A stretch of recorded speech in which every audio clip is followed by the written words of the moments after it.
नमस्कार प्यारे बच्चों, स्वागत है आप सभी का CHS कॉन्सेप्ट पर।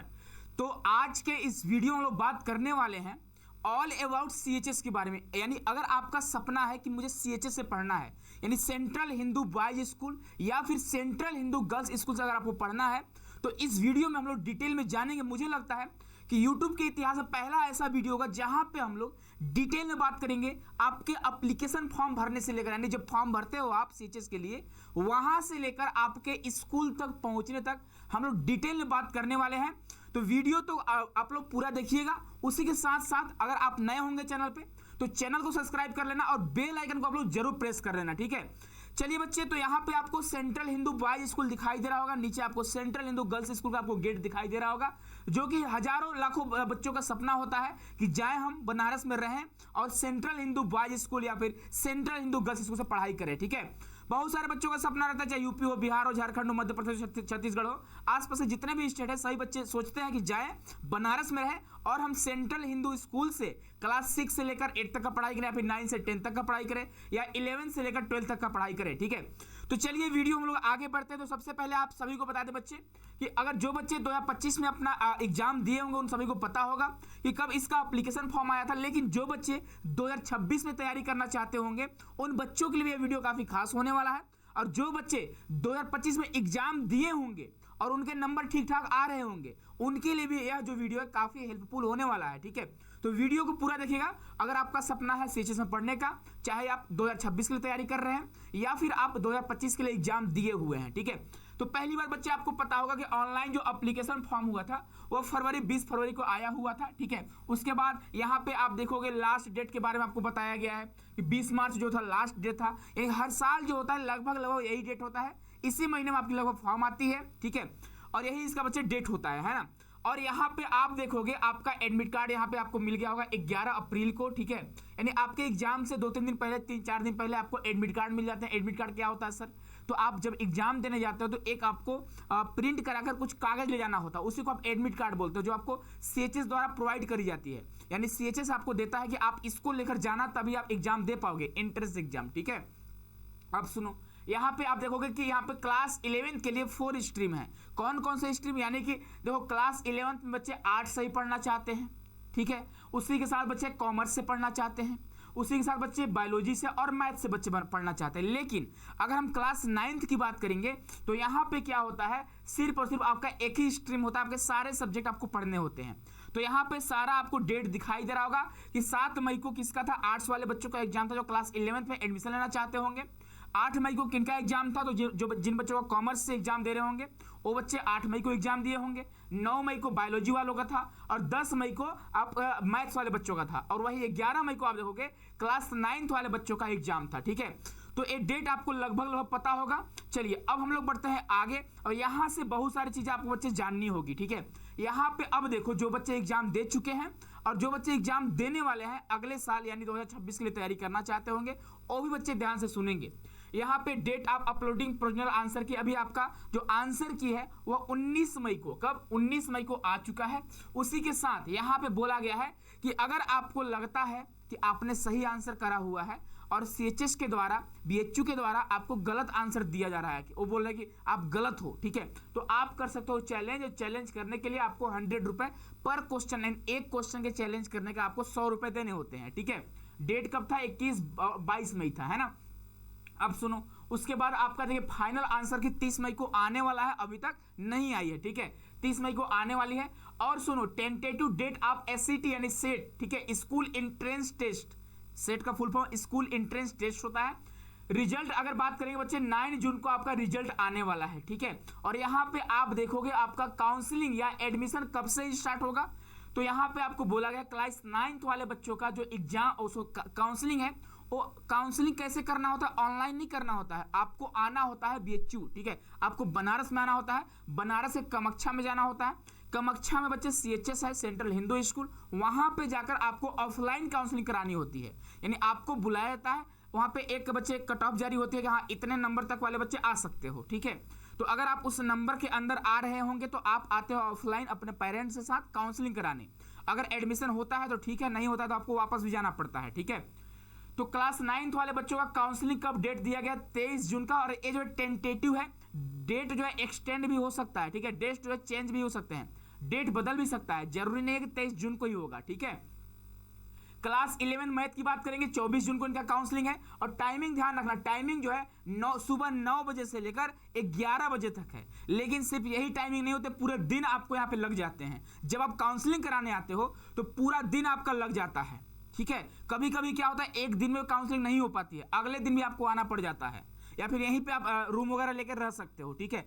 तो यहाँ पे सिर्फ टाइमिंग दिया गया कि 9 बजे से लेकर 11 बजे तक आपको आ जाना है, ठीक है। तो आप कोशिश करिएगा 8:30 बजे तक, 9 बजे तक आप कामाख्या के CHS में पहुंच जाइएगा, ठीक है। वहाँ पे आपको वेन्यू पता चल जाता है कहाँ पे आपको जाना होगा, कुछ हॉल टाइप का होता है, ठीक है, एक हॉल बना होता है, वहीं पर आपकी काउंसलिंग होती है। अब देखो, क्लास 11 बायोलॉजी की बात करेंगे तो 25 जून को है, आर्ट्स की बात करेंगे 26 जून को है, और कॉमर्स की बात करेंगे तो 27 जून को है, ठीक है। और क्लास 11 की बात में पैड सीट, अब पैड सीट पर ओमी मैम ने वीडियो बना रखा है, ठीक है, आप जाकर ओमी मैम का वीडियो देख लेना, पैड सीट क्या होता है, कैसे पैड सीट से एडमिशन मिलती है, क्या डायरेक्ट पैसा देने से क्या एडमिशन मिलता है, तो जाकर आप उस वीडियो को देख लेना, ठीक है। तो CHBS ओनली, यानी गर्ल्स के लिए पैड सीट नहीं होता है, ध्यान रखिएगा। ओनली बॉयज के लिए पैड सीट का कुछ सीट अवेलेबल होता है, जहां पे कुछ एक्स्ट्रा पेमेंट करके आपका वहां पे एडमिशन होता है, ठीक है। तो पैड सीट क्या होता है, इस पर डिटेल्ड वीडियो बन चुकी है, तो जाकर वीडियो को देख लेना, आपकी ओमी मैम आप बना चुकी है वीडियो को, ठीक है।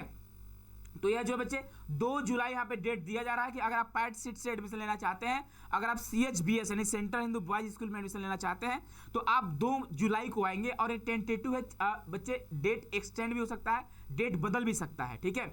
तो आपको इन्फॉर्म करा जाएगा, है ना। चलो आगे बढ़ेंगे, तो जैसे ही हम लोग आगे बढ़ेंगे, यहाँ पे देखोगे जो भी नोटिफिकेशन वगैरह है, मैं अपने खुद से नहीं आपको बता रहा हूँ, ये जो सारे है CHS के द्वारा प्रोवाइड करा गया है, ठीक है। इन्फॉर्मेशन जिसे बुलेटिन बोलते हैं, क्या बोलते हैं बच्चे, इन्फॉर्मेशन बुलेटिन बोलते हैं। यहाँ पे सारा चीज डिटेल से लिखा हुआ है।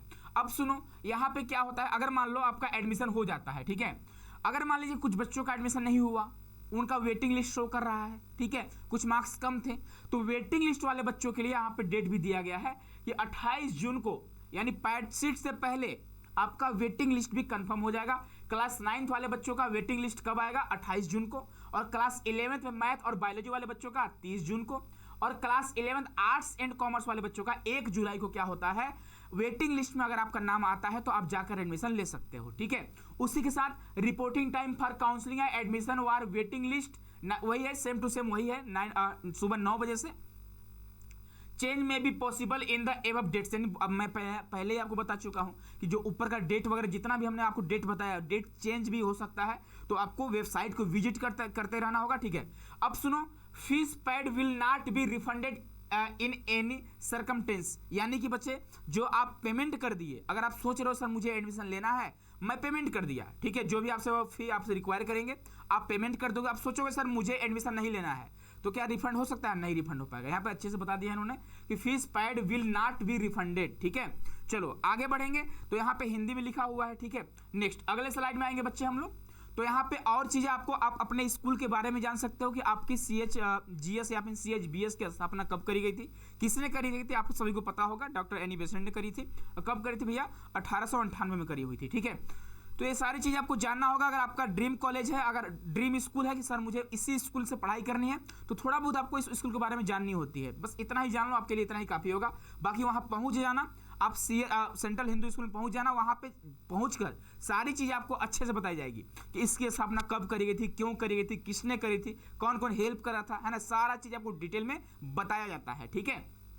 चलो अब बात करेंगे हम लोग एलिजिबिलिटी रिक्वायरमेंट्स का, यानी कि आपके वांछित अर्हताएं क्या है। तो सुनो भाई, बहुत सारे बच्चे इसके वजह से एप्लीकेशन फॉर्म तो भरते हैं लेकिन बाहर हो जाते हैं, ठीक है। क्या है मामला, क्या है, तो सुनिए। अगर हम बात करते हैं क्लास 9th वाले बच्चों के लिए, तो सुनो, अभ्यर्थी किसी मान्यता प्राप्त विद्यालय से, यानी पहली बार आपका क्लास 8 जो है वह मान्यता प्राप्त स्कूल से होनी चाहिए, ठीक है। उसी के साथ आपका जो डेट ऑफ बर्थ है वह 31 मार्च 2025 को अभ्यर्थी का आयु 13 से 15 वर्ष होनी चाहिए। यानी अगर आप 31 मार्च 2025 तक, ठीक है, अगर आप 13 से लेकर 15 वर्ष के हो तभी आप फॉर्म भर सकते हो, एग्जाम दे सकते हो, पढ़ाई कर सकते हो। अगर इससे बड़े हो तो क्लास 9th के लिए आप एलिजिबल नहीं रहोगे। और यह जो बोला गया 2025 के लिए बोला गया है। अगर हम 2026 की बात करेंगे तो यहाँ पे आप जान लो 31 मार्च 2026 लिखा होगा, ठीक है, ध्यान रखिएगा। 13 से 15 वर्ष के बीच आपकी होनी चाहिए, यानी आपकी जो डेट ऑफ बर्थ है वह होनी चाहिए 31/3 यानी 31 मार्च, ध्यान रखिएगा 31 मार्च 2010 से लेकर 31 मार्च 2012 के बीच में अगर आप आ रहे हो, ठीक है, अगर इसी के बीच में अगर आपका डेट ऑफ बर्थ है तब आप एलिजिबल होगे, अन्यथा एलिजिबल नहीं रहोगे। और अगर हम 2026 की बात करें तो याद रखना 31 मार्च 2011 से लेकर 31 मार्च 2013 के बाद का नहीं होनी चाहिए, यानी इसी के बीच की होनी चाहिए, तब आप बच्चे एलिजिबल रहोगे, ध्यान रखिएगा, ठीक है। चलो अब देखो क्लास 11 वाले बच्चों की बात करेंगे तो 31 मार्च 2025 को अभ्यर्थी की अधिकतम आयु 18 वर्ष होनी चाहिए, ध्यान रखिएगा। अर्थात जो आपका डेट ऑफ बर्थ है वह 31 मार्च 2007 से पहले की नहीं होनी चाहिए, सुन रहे हो ना, इससे पहले अगर आपका डेट ऑफ बर्थ है तो आप एलिजिबल नहीं रहोगे। और यदि हम 2026 की बात करेंगे तो 2008 कर लेना, 31/3/2008 से पहले का आपका डेट ऑफ बर्थ नहीं होना चाहिए, अन्यथा आप बड़े हो जाओगे, ठीक है, ध्यान रखिएगा, तो आप एलिजिबल नहीं रहोगे। उसी के साथ अब सुनो और क्या क्या चीज़ें आपकी होनी चाहिए। अगर आपको स्कूल एंट्रेंस टेस्ट के द्वारा आए हो, ठीक है, अगर आप एससीटी का एग्जाम दिए हो, ठीक है, जिसे आप सीएचएस का एग्जाम बोलते हो, तो क्या क्या चीज़ें होनी चाहिए। क्लास 11 की बात करेंगे तो आपके क्लास 10 की परीक्षा में कुल 60% यानी आपके क्लास 10 में 60% यानी 60% नंबर होना चाहिए, तभी आप यहाँ पे एग्जाम दे पाओगे, आप एडमिशन ले पाओगे, ठीक है, ध्यान रखिएगा, या उससे अधिक होना चाहिए। इसी के साथ ही गणित तथा जीव विज्ञान वर्ग में, यानी अगर आप मैथमेटिक्स ग्रुप से पढ़ना चाहते हो या फिर साइंस ग्रुप से पढ़ना चाहते हो तो आपके मैथमेटिक्स और साइंस में भी 50-50% मार्क्स होने चाहिए क्लास 10th में, यानी क्लास 10वीं में आपके साइंस भी 50 नंबर होना चाहिए और आपके मैथ में भी आपके 50 नंबर होने चाहिए 100 में, ध्यान रखिएगा, तब आप एलिजिबल होगे। और यदि आप कॉमर्स स्ट्रीम से पढ़ना चाहते हो तो आपके कुल कॉमर्स में क्लास 10th में, क्लास 10वीं में, कक्षा 10वीं में आपके 55% मार्क्स यानी 55% मार्क्स होने चाहिए। उसी के साथ कला वर्ग की बात करेंगे तो आपका कितना ही परसेंट हो कोई दिक्कत नहीं, आप बस उत्तीर्ण होने चाहिए, यानी आप पास हो। क्लास 10th अगर आप आर्ट्स में एडमिशन लेना चाहते हो तो कोई परसेंटेज का मामला नहीं है कि आपका 60% होना चाहिए, कि आपका 50% होना चाहिए, कि आपका 50% होना चाहिए, कि 60% होना चाहिए, कोई मतलब उससे नहीं है, ठीक है। ये सारी चीज़ बच्चे आपको जानना होगा, इस बात का ध्यान रखिएगा, ठीक है। चलो आगे बढ़ते हैं। अगर हम आगे बढ़ेंगे तो यहाँ पे आप देखोगे न्यूनतम सीट उपलब्धता। अब सुनो, अगर आप इस सीएचएस का एग्जाम दे रहे हो, एससीटी का एग्जाम दे रहे हो, तो बच्चे यहाँ पे आपको पता होनी चाहिए कि आपके सीएचएस, सीएचजीएस या फिर सीएचबीएस यानी सेंट्रल हिंदू बॉयज स्कूल और सेंट्रल हिंदू गर्ल्स स्कूल में कितने सीट अवेलेबल हैं, ठीक है। तो सुनो, पहली बात, अगर आप क्लास 9th के लिए पढ़ना चाहते हो तो क्लास 9th में मात्र 100 सीट है। कितने सीट है? क्लास 9th में मात्र 100 सीट है बाबू, ध्यान रखना, ठीक है। सुनो, बॉयज के लिए बात कर रहा हूं, ओनली बॉयज के लिए। गर्ल्स के लिए बात करूं तो गर्ल्स के लिए आप देखो क्लास 9th में मात्र 30 सीट है भाई, देख लो। गर्ल्स के लिए, लड़कियों के लिए मात्र 30 सीट है और लड़कों के लिए 100 यानी 100 सीट है। क्लास 9th का बात कर रहा हूं।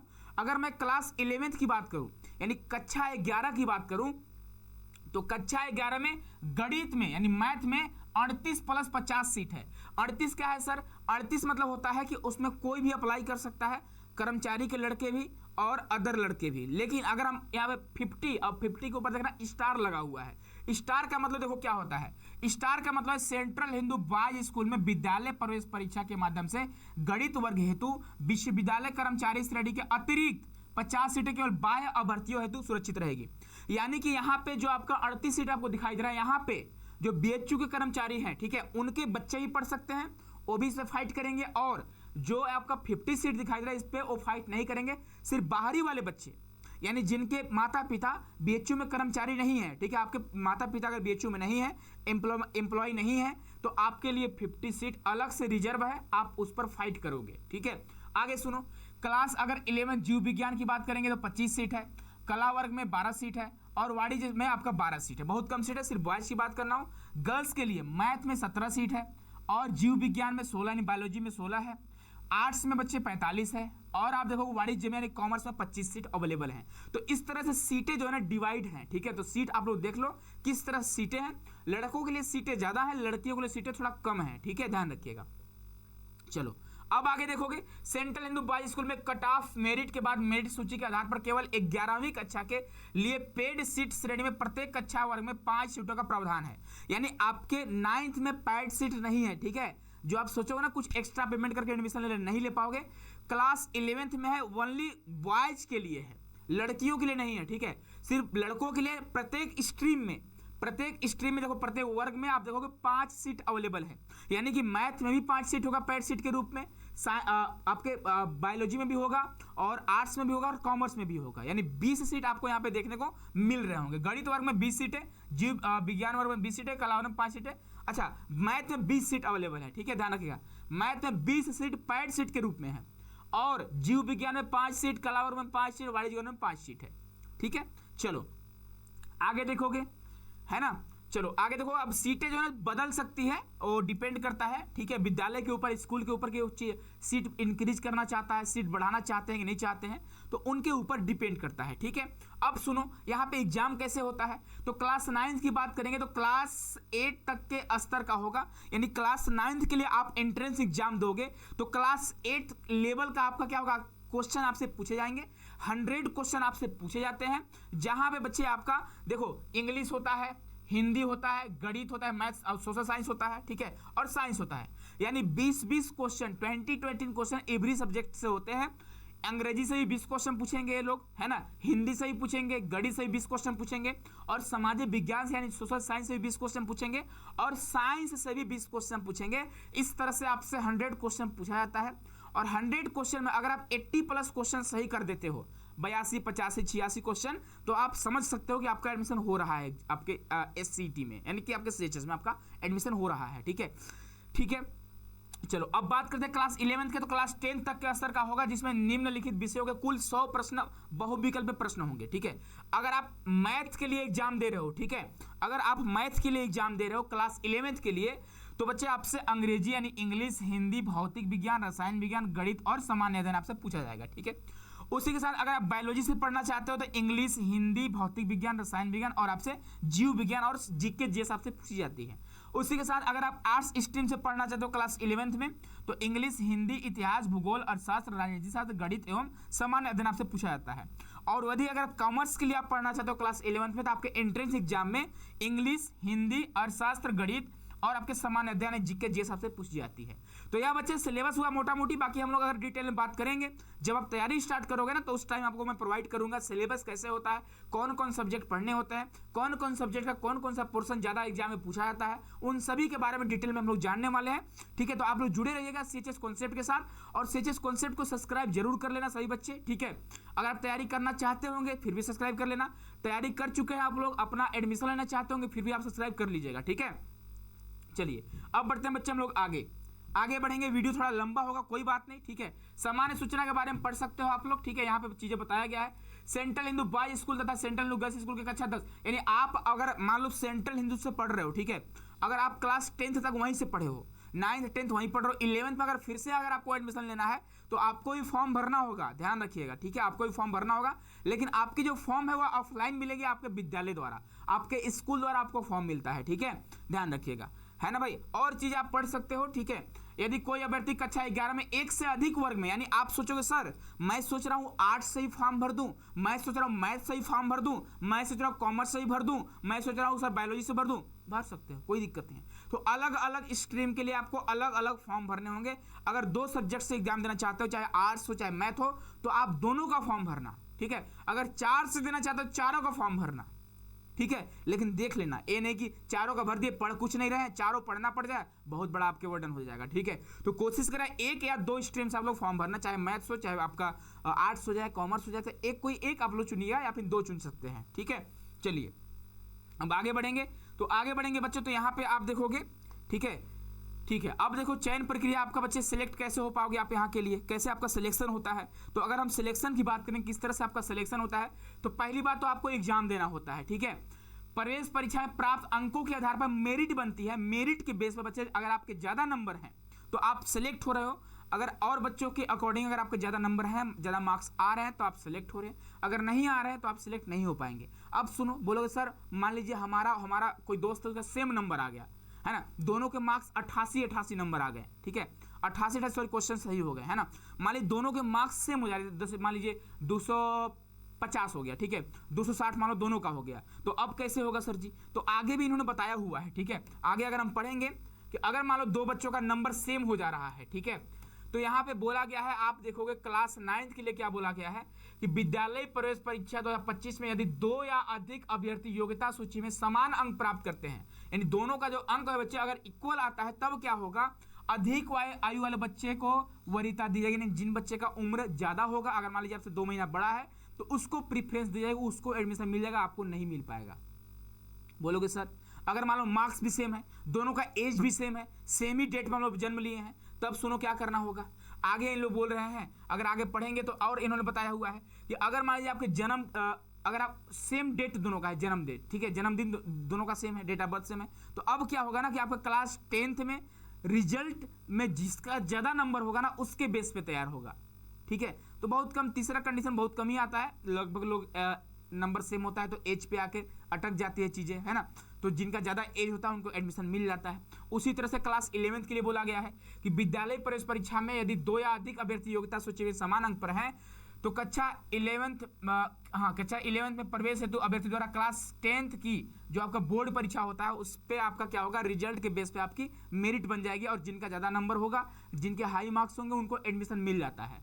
ठीक है, अब सुनो, उसके बाद और बोला गया कि अगर मान लीजिए सर दोनों के रिजल्ट भी सेम हो गए, तब क्या होगा। अगर रिजल्ट भी सेम हो जाएंगे तो इस तरह से अब देखा जाएगा, अगर आप गणित में एडमिशन ले रहे हो, मैथ्स ग्रुप से एडमिशन ले रहे हो, तो आपके मैथ के नंबर जुड़ेंगे अब जो आपके 10th में थे। ठीक है, और यदि आप जीव विज्ञान से यानी बायोलॉजी से, बायोलॉजी स्ट्रीम से पढ़ना चाहते हो, तो आपके बायोलॉजी के नंबर जुड़ेंगे। और उसी के साथ अगर आप कॉमर्स से पढ़ना चाहते हो, तो डेट ऑफ बर्थ सेम हो गया सर जी, मार्क्स भी सेम हो जाएगा हमारा एंट्रेंस एग्जाम का, तब क्या होगा, तब आपके कॉमर्स के सब्जेक्ट से नंबर जुड़ेंगे, है ना। सामाजिक विज्ञान में % अंक जुड़ेंगे, भूगोल का जुड़ेगा, इस तरह से बताया गया है। अगर आप आर्ट्स स्ट्रीम से एडमिशन लेना चाहते हो, आपके डेट ऑफ बर्थ सेम हो गया, दोनों का डेट ऑफ बर्थ सेम हो गया, दोनों का आपका रिजल्ट भी सेम हो गया क्लास 10th का, तो अब क्या करना होगा, तो अब देखेंगे सामाजिक विज्ञान में नंबर किसका ज्यादा है, भूगोल में किसका ज्यादा नंबर है, तो उस तरह से आपकी मेरिट बनती है। ठीक है, तो ये तो बच्चे आपको एग्जाम के बाद जानने होंगे, लेकिन थोड़ा बहुत पहले आपको बता दिए।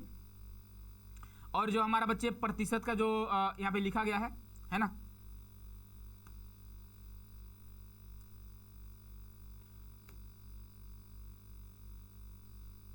प्रतिशत की बात करें, 1 मिनट आप लोग रुकिएगा सर, ठीक है, 1 मिनट बच्चे, बस।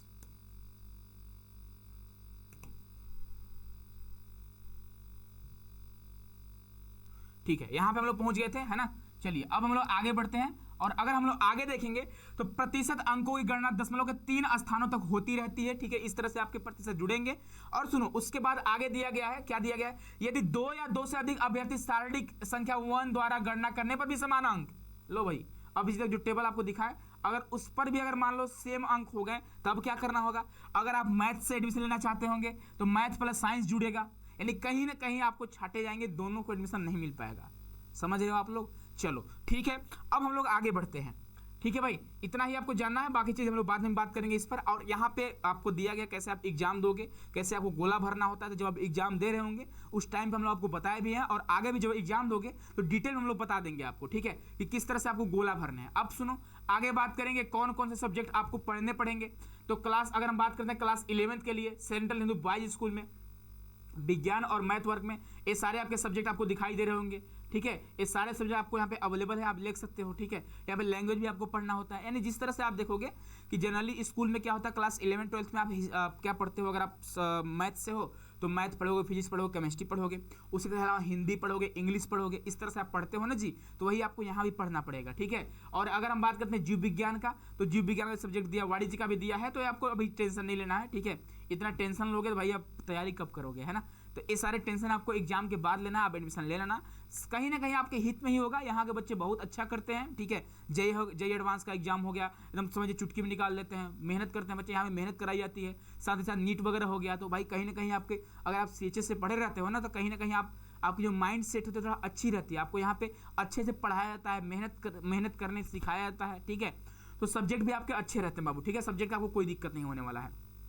और यहाँ पे और आपके दिए गए हैं, टिप्पणी में आप नोट में पढ़ सकते हो कि हिंदी या अंग्रेजी में से कोई एक आपका भाषा पढ़ना अनिवार्य है। ठीक है भाई, पढ़ेंगे ही पढ़ेंगे, है ना। बाकी ऐच्छिक के रूप में आपका विज्ञान है, वाणिज्य, कला, जो भी आप स्ट्रीम से पढ़ना चाहते हो पढ़ सकते हो। ये भी आप जनरली आपके स्कूल में कहीं भी होता रहता है। और यहाँ पे देखोगे कि बच्चे, यहाँ पे आवेदन पत्र आपको भरने के लिए, जब आवेदन पत्र आएगी तो बताएंगे आप सभी को। और सुनो, जो बच्चे आवेदन पत्र कर चुके हैं, आवेदन भर चुके हैं, एग्जाम भी दे चुके हैं, ठीक है, उनको तो जानने की जरूरत ही नहीं है। जो बच्चे 2026 के लिए तैयारी करना चाहते होंगे वो जान लो कि 550 रुपये अनुसूचित जाति यानी SC ST वाले बच्चों का लगता है जब फॉर्म भरते हो, एप्लीकेशन फी लगता है, और 800 रुपये उनका लगता है जो जनरल से होते हैं, AWS से होते हैं, OBC कैटेगरी से होते हैं। बस इतना ही जानो, कुछ मत जानो आप लोग, ठीक है, बस इतना ही आपको जानना है। बाकी जब इसकी फॉर्म आएगी तो मैं आपको अपडेट कर दूंगा फॉर्म भरने के लिए, किस तरह से फॉर्म भी भरना है, इस पर भी हम लोग वीडियो बना देंगे आप सभी के लिए, ठीक है। सारा इंस्ट्रक्शन अच्छे से दिया हुआ है, लेकिन ये अभी आपको जरूरत नहीं है, अभी हमने जो आपको बताया बस उतना ही आपके लिए काफ़ी है ना भाई। चलिए, तो ये बच्चे आपका ऑल अबाउट सीएचएस के बारे में हो गया, ठीक है, ध्यान रखिएगा। चलिए बस इतना ही थे बच्चे, आज हम लोग सीएचएस के बारे में लगभग सारी चीज़ें जान गए, ठीक है। और सुनिए, अगर आपको दिक्कत अभी भी आ रही है कि सर सीएचएस के बारे में मुझे नहीं पता है, तो आप लोग बच्चे, मेरे प्यारे बच्चे, आप लोग कमेंट बॉक्स में कमेंट करके बताना कि अभी आपको सीएचएस के बारे में और क्या चीज़ें जाननी है, ठीक है। कमेंट बॉक्स में कमेंट करना, दिन प्रतिदिन यानी डे बाय डे वीडियो आपको मिलता रहेगा सीएचएस के बारे में, ताकि आपका जो ड्रीम कॉलेज है, ड्रीम स्कूल है, कॉलेज बोल देता हूँ, ड्रीम स्कूल जो है, आप आसानी से वहाँ पहुँच सको, ठीक है। तो चलिए बच्चे, मिलते हैं नेक्स्ट वीडियो में। खुश रहिए, मस्त रहिए, स्वस्थ रहिए। अगर 2026 की तैयारी करना चाहते होंगे तो आज ही ज्वाइन करिए सीएचएस कॉन्सेप्ट को, और सीएचएस कॉन्सेप्ट का आपको नंबर शो कर रहा होगा, आप उस नंबर से कांटेक्ट कर सकते हैं। कोई भी आपको दिक्कत आ रही होगी आप कॉल मैसेज कर सकते हैं। उसके अलावा जो बच्चे 2025 के लिए एग्जाम दिए होंगे वो टेंशन नहीं लीजिएगा, बहुत जल्द आप सभी का रिजल्ट भी आने वाला है, आपका एडमिशन भी होने वाला है। एडमिशन से रिलेटेड हर एक वीडियो आपको टाइम पर सबसे पहले, सबसे सटीक जो मिलने वाला है सीएचएस कॉन्सेप्ट के द्वारा मिलने वाला है, ठीक है। तो मिलते हैं नेक्स्ट वीडियो में। खुश रहिए, मस्त रहिए, स्वस्थ रहिए। बहुत बहुत धन्यवाद बच्चों।